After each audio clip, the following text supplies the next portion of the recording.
View from Powers Island, about to get into the Chattahoochee River, go a little kayaking down to Palisades Mill, which is the last takeout point on the Chattahoochee River. I'm really happy to be at this last segment, as it's the last piece for me on the Chattahoochee that I haven't done yet, at least the part that hasn't, that's at least governed by the National Park Service. So anyway, it's Powers Island, getting on the way out to Palisades Mill.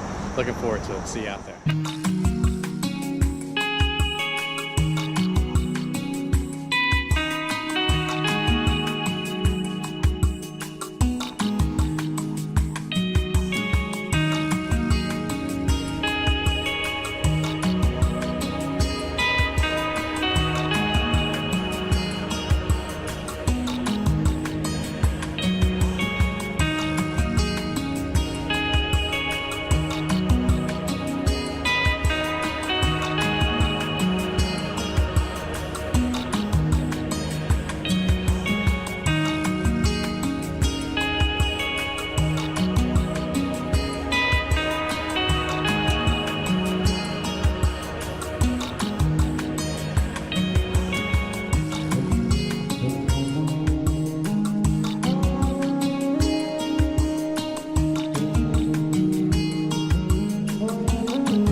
So that's it. It's only about an hour 15 minutes from Powers Island down to Palisades Mill. If you're looking for a nice little rapid kayak trip, it's a pretty one I would recommend. Anyway, see you out there. Metro on the move. If you found any value in this video, hit the like button, subscribe to my channel, and I'll see you out there.